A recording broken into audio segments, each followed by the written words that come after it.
Good afternoon. Happy Thursday. We are almost to Friday. I hope everybody is having a great day so far, and I hope that we can make your day better. Today, we are going to be talking to Mr. Chris Earl of the California Office of the Small Business Advocate. How are you today, Mr. Chris? Doing pretty well, Selena. Thanks for having me. I'm excited to come and share all the resources coming out of the Cal OSBA office and looking forward to it. So Yes. ready to rock and roll. This is going to be fun. Why don't you give us a little bit of background about yourself before we jump in and share your screen so that I can add it to the All right. Perfect. broadcast here. Get my screen up first. And there we go.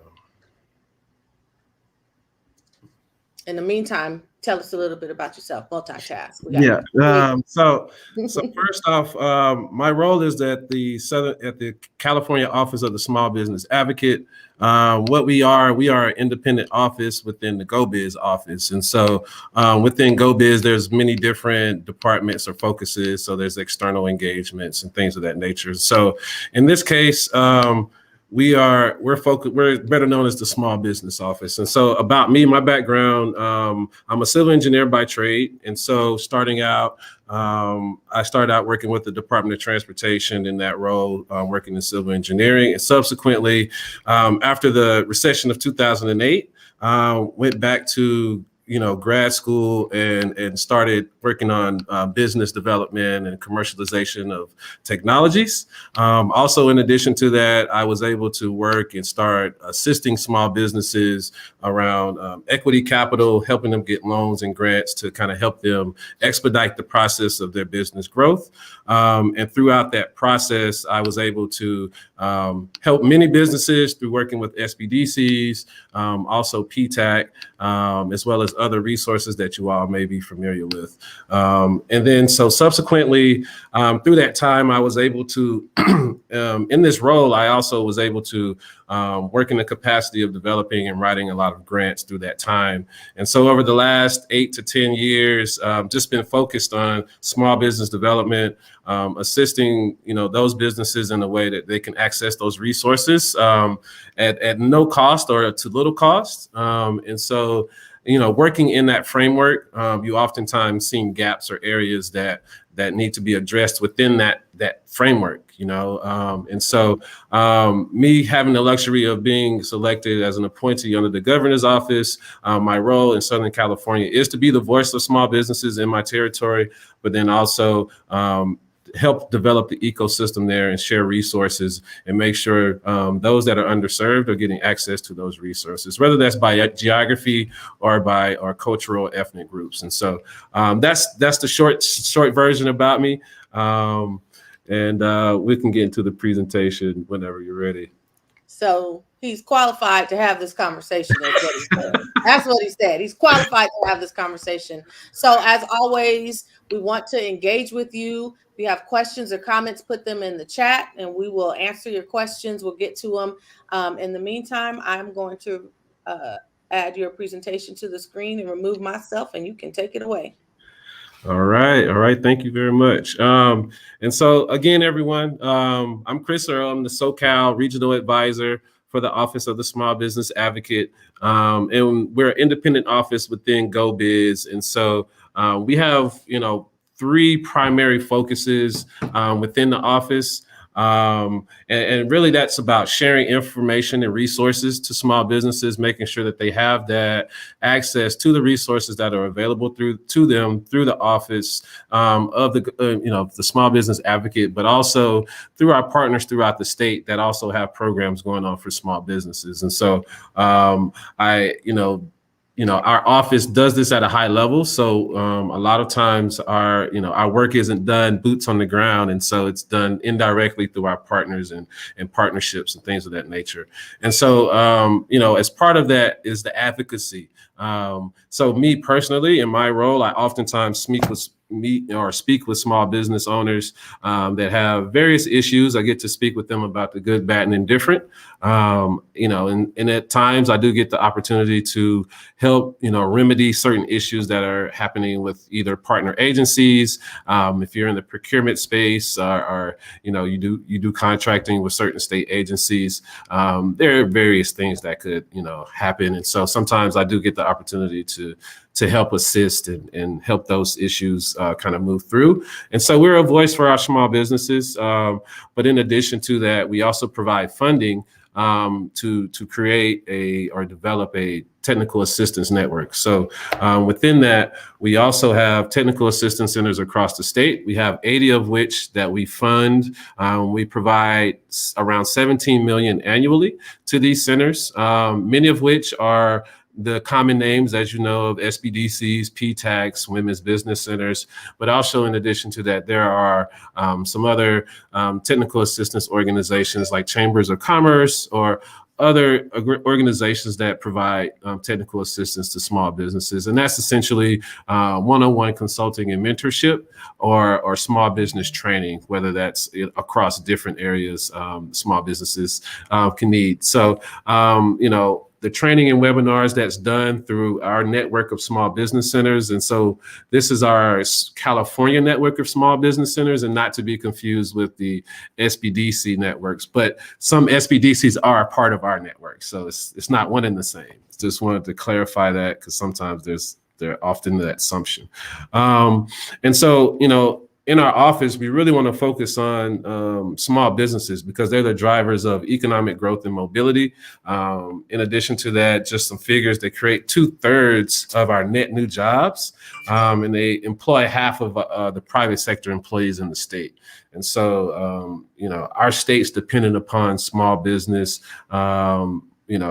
vibrancy and things of that nature. And so we really have to make that investment into making sure the small business ecosystem and economy is thriving and growing. And at the current situation with COVID, it's more about recovery right now and resiliency. And so if you're in Northern California dealing with, the fires and things of that nature, resiliency kind of stands out. But I think living as a Californian and a business owner in the state of California, I think resiliency is probably a daily challenge to make sure you're managing that 365 days a year. I think with the way things are here, we have to think with resiliency in mind. And so we want to help aid that and provide support and programs and people, manpower that can assist you to accomplish your goals in your small business endeavors. And so we'll get into that. Here is a quick list of some of the programs out of our office. One of which actually recently closed, which was the COVID-19 Small Business Grant Relief Program. That program was ran through Lendistry. Lendistry was selected as the intermediary to disperse the funds for this program. We ran this program through an RFP process through our office. Our office funds this program directly. And Lendistry and Everett Sands of Lendistry, the CEO, was selected as the awardee to disperse these funds for the program. So they are a partner with us in dispersing the funds. However, we don't have any intervention, or we don't have the ability to intervene or have access to any kind of applicant data. We kind of emphasize what areas of focus we want to have this funding, allocated for. Some priority metrics and things of that nature. So if you've seen or been a part of the processes with the federal loan programs and relief programs there, we've seen some of the challenges that they faced with fraud and making sure the most needed are recipients of the funds. So we really wanted to take an intentional path in creating these programs to make sure that the people and the individuals who need these funds are actually getting it. And so, so just to quickly go through some of these, we talked about the COVID-19 Relief Grant Program, which actually closed on September 30th. So I won't spend much time there. Just wanted to highlight Everett Sands and Lendistry there with that program. Over $4 billion was allocated to this program for nonprofits and small businesses. And so without the help of them, as well as Selena and your team, helping small businesses get this program and application off the ground, as well as helping small businesses move through the process of getting these applications completed. Because as we found out, e-commerce or companies having that adaptation to being in the e-commerce market is something that maybe has been an assumption, whereas we found out some companies still need help with that transition. And so we couldn't have done that program without Lendistry and over our 500 partners across the state, which, Selena and your team is included in. So, this program right here, the California Dream Fund, is one of my favorites. It's a one-time $35 million grant program that will provide micro grants of up to $10,000 to seed entrepreneurship and small business creation. So essentially, our office is going to provide micro grants of up to 10K so you can start your business. If you have a great idea, concept, you want to go about kind of proving your concept and verifying that your business model works. You can do that, as we're going to partner with our technical assistance network across the state to ensure that the participants of this program will have adequate support and training to ensure that, not only that they, receive the funds, but I think secondly, also to ensure that they're successful upon, they're successful in receiving these funds. So it's, not a case of we just, provide the grants and then, fly, little butterfly, fly away. It's more so like, hey, we're going to put you up with the mentor and kind of help guide you and train you throughout this startup process. And so we'll be in close contact and partnership with those centers. And so upon completion of this program is when those businesses will be selected. We're looking at a timeline of, I'd say, I don't hate to give any hard dates, but we're looking at, next month, the end of December is the window that I'm expecting. So don't hold me to that. Don't call us and say, Chris said, these grants gonna be ready. But we're looking at a very short timeline to get this funding out. And so please get in communication with your local technical assistance center throughout in our state network. These will be an opt-in type of case, so all centers won't be obligated to participate. But please, if you have an idea or a program or a small business, or even in the case of, we had a lot of small businesses that were not eligible for the COVID-19 relief grant because of various document issues or administrative issues, as I'll say, I put it lightly, they're just administrative issues. This type of funding, which was, really, disappointing to see from our side, from the state, but we see it as an opportunity to help legitimize those companies, because those companies, if their administrative documentation isn't correct, and they're not an eligible company in the state, so then that makes them ineligible to receive, funding and for these programs and types of things. So this type of program here can be used to, in quotations, legitimize those businesses to get them on the right side of that administration piece, which I know. You have a question. Yeah, go right ahead. Yes, please. Are real estate investors eligible to apply? Real estate investors, it would be determined on how you file your tax documentation. So if you're working under an LLC, so just 1099 filings, things of that nature would be eligible. And you mentioned the November and December date. Is that the date to fill in or to submit applications? No, oh, sorry. That would be like the date on the announcement. So you didn't hear this from me, but essentially right now we're in the processes of finalizing the written language for this program and pushing that out. And so I would estimate, and I'm trying to give ourselves a little cushion, probably 6 weeks or so to go through that kind of bureaucratic process to get pushed out and announced. So This one is close to the vest, and so we're working on this one pretty quickly. So sorry. So yeah, we'll expect to get this one out. I know there is another program ahead of this one, which will probably come out first, and I'll get to that one in a few moments. One more question. Sure. The real estate investor, they said they're an LLC, so would they be eligible to Yeah, acquire? absolutely. Yeah. Okay, great. Thank you. Absolutely, no problem. Going away. Not a problem.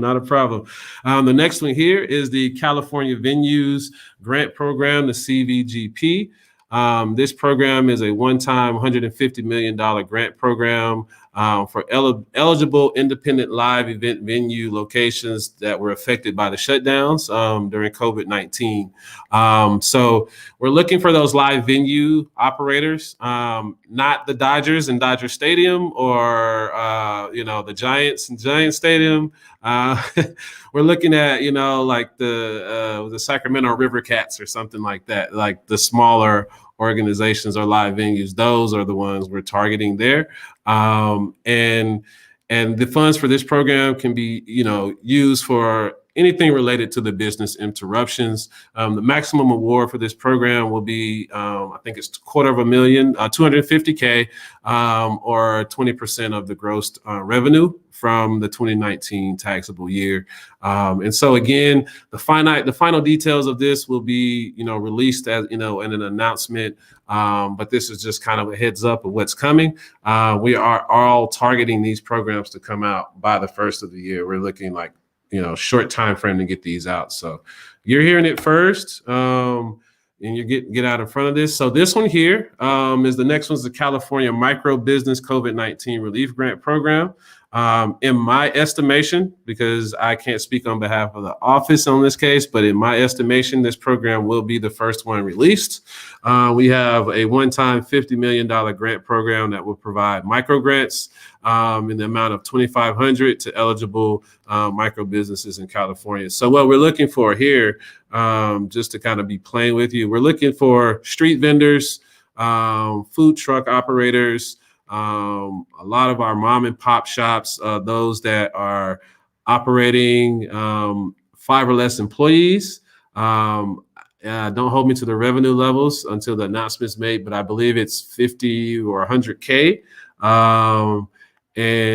So we're looking for the smallest of the small. What we found is that window, or that, I guess, tranche of businesses, a lot of them were not eligible for the COVID-19 relief grant program. And so this one, we wanted to allocate funding specifically for those businesses. We want to make sure everyone is covered here. And so again, this one will be announced through an RFP system. However, this one will be done in conjunction with our local municipalities. We'll be partnering with our local counties to have these funds routed and dispersed. So we'll run an RFP process for each respective county in our state to apply for these funds. We have set aside funding for each county. And so that county would have to apply for the funds on behalf of their residents or constituents. And if a county declines to participate, then a consortium of nonprofits within that county can assume the role of that fiscal agent to disperse the funds within its county. So there could be one with a maximum of 2 RFP rounds for this one. So if all of our counties apply and opt in to this program, then we'll only have 1 round. But if some do not, we'll have to have a second round for those consortium participants. So that's what we're looking at for that one. And this one I could see coming out very quickly. It may be the first one out the door. So just be mindful of that. Just if you know some operators or food truck business owners, things of that nature, please make them aware. Please let them know about the COVID relief, the Startup Dream Fund grant as well. And then this one here, we received some workforce dollars as well. I guess the state said, hey, you guys are giving out money. Here's some workforce money too. So with this one, we've got the California Nonprofit Performing Arts Grants Program. This one is a one-time $50 million allotment that will provide grants of up to $75K to eligible nonprofit performing arts organizations, specifically aimed at workforce development and encouragement of,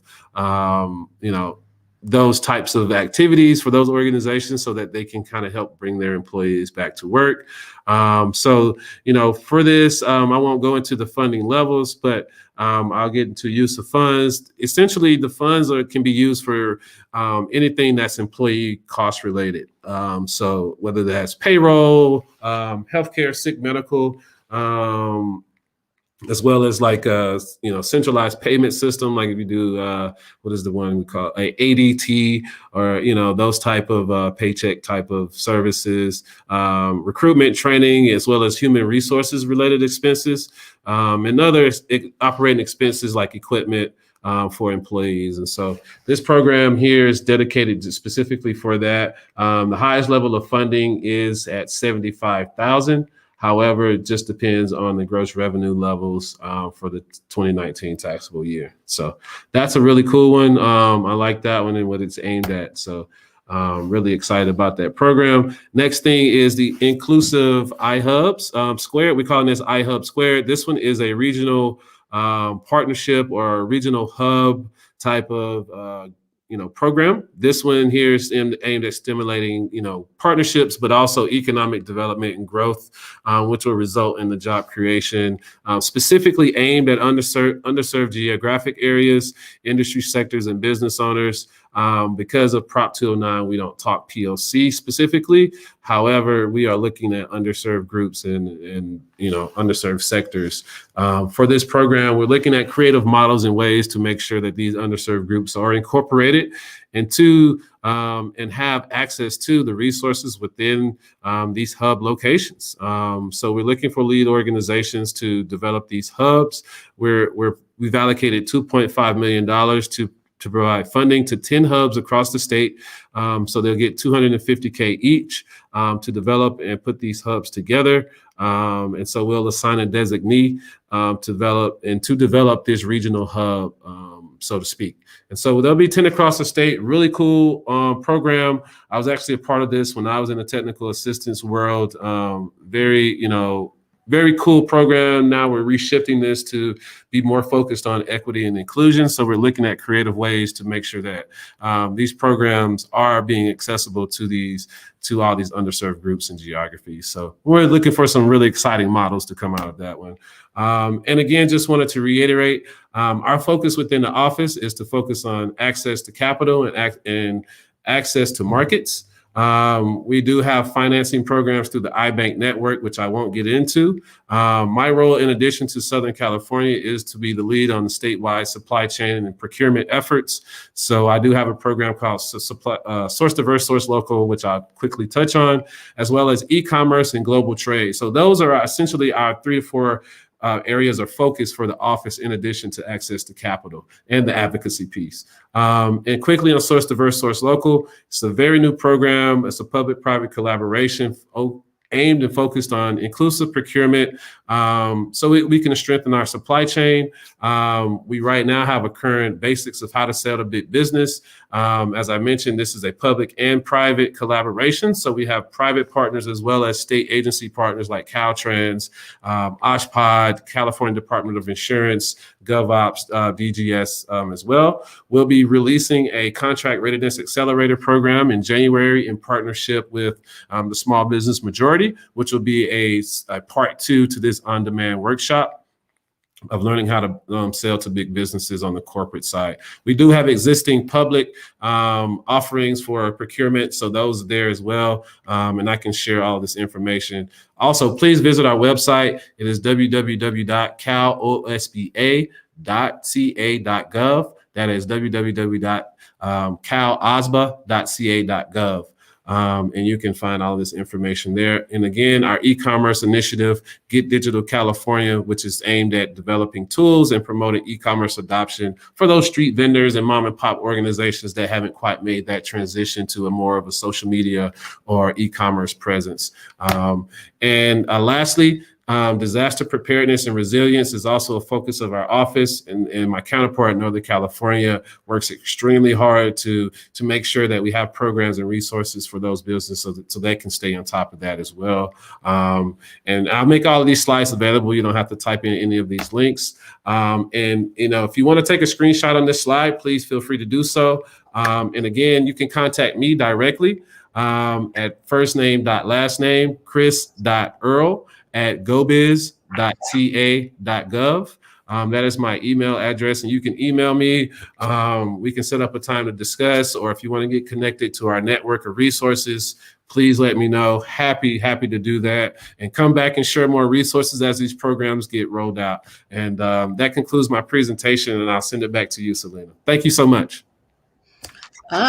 You said a mouthful. Okay, so we got a couple of questions. Ms. Della, I put the website in the scrolling. Lena, can you put the information in the chat? I'm scrolling his email address right now. It's chris.earl@gobiz.ca.gov. He really did. He did a really good job. Thank you. I appreciate it. I'm giving you a standing ovation, but I'm sitting down right now because I'm tired. I appreciate you. So there was a couple of questions as you were talking. I'm gonna go back to Farron wants to know if you can give an example of who her technical support center would be.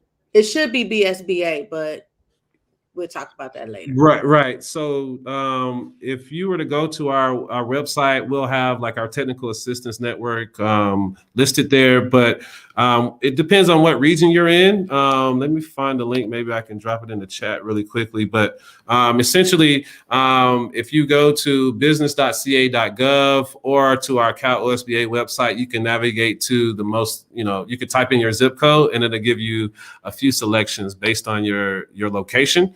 And then as you kind of speak to those, and if your business needs doesn't fit one, there should be one with a specificity to support the type of business that you have. So my role and focus has to kind of beef up our procurement and contracting piece of that. But we'd have technology, traditional retail, all types of programs, e-commerce business initiatives. So we have a various, assortment of programs. It's just getting connected with the right one. That wasn't what's supposed to, it popped up, it scrolled up. The PowerPoint, is that public? Can you send that to me so we can post it on our website? Absolutely. I'll forward that over right away. So Ms. Farron, you can get it on the BSBA website. We're going to put it on there pretty quickly. Okay. Yep. You'll have this. All right, y'all. We got 2.5 more minutes. This is the man. So if you have more questions, now's the time to ask them. I want to talk about the procurement, conversation. I want to have a conversation about procurement. So I have started the process on trying to get certified. So with the DBE, and I think we discussed it, we talked about this the other day with the DBE, and then I'm going through DGS to get small business certified. Right. And I know I definitely want to do a workshop on how to fill the application out, because the Caltrans one is a whole beast. But can you kind of give us an idea of what these certifications will do for your business? What type of businesses can get certified, and what does this do for your business? Right. So, one of the opportunities as well as challenges of like the procurement piece is that there's a lot of certifications.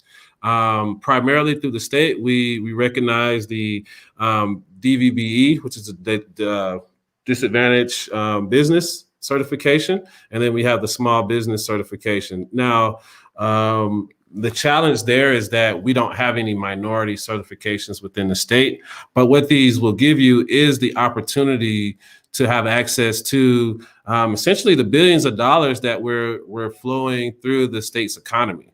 So this is how the state is able to essentially give back to the community. And so these are the opportunities when Joe Biden or the governor talks about supply chain or the infrastructure bill and all these things and buzzwords you hear these legislators and talking heads speak about. The money that these billions they're talking about, it's going through contracting. And so there may be an application to what you're doing in your existing business. You may want to kind of investigate and see. And so speaking of like the public utilities of California, they have the CPUC network and they have their own certification for that. And so Caltrans has their own, as well as GovOps and DGS. And so that's one of the challenges that we're trying to kind of aggregate and pull that into a centralized mechanism. But I will name drop someone for DGS, and you need to talk to her. Her name is Danetta Jackson. She is at DGS, and let me see. Miss Danetta, we done heard a lot about you. We're gonna be calling you soon. Yes, you need to talk to Danetta. She is a partner of mine. We're both on the statewide coalition for diversity initiatives out of DGS. So our office, as well as hers, are partnering together to make sure procurement's more accessible for us. We're just going to be playing with it. It's more accessible for us, and we can get access to all this dollars. You're talking about, hey, we're gonna stimulate the economy. We got to make sure we're there and we're not at the end of the road after the money's here, because the money hasn't hit the streets yet. So right. So we got a couple more questions that just came in, and I want to be respectful of your time, but we were 2 minutes late. Okay. That's cool. All right. I live in small Butte County. What are some of the challenges I might have with obtaining or applying for these grants in my county? If you're in Butte County, I can give you a resource right now, but there should be coverage in all counties now because of like everything being virtual. That should make it easier for you to get in contact with someone, but there should be someone there. And actually this one is located at this was in Chico. I'm not sure exactly how far that is away from you. Butte County, Chico. And what is that? Is that a women's business center or? It is an SBDC there. Okay. So it's a small business development center in Chico that you can reach out to, Ms. Annette. Kiana Dangerfield says, are there any resources for new trucking businesses? Yes. So in one of the earlier slides, there's a California Dream Fund. And typically we haven't focused on what type of business you can apply for in that program. It's just, if you woke up one morning and say, hey, I'm going to change my life and I'm going to do this. If you can go through the program and complete the training, then, hey, why not? Why not? I mean, it's the California Dream. It's called the California Dream Fund for a reason. So, absolutely. Okay, and then Ms. Kira says, what would be a good resource as far as funding for cosmetologists, salon owners, or the health and beauty industry in general?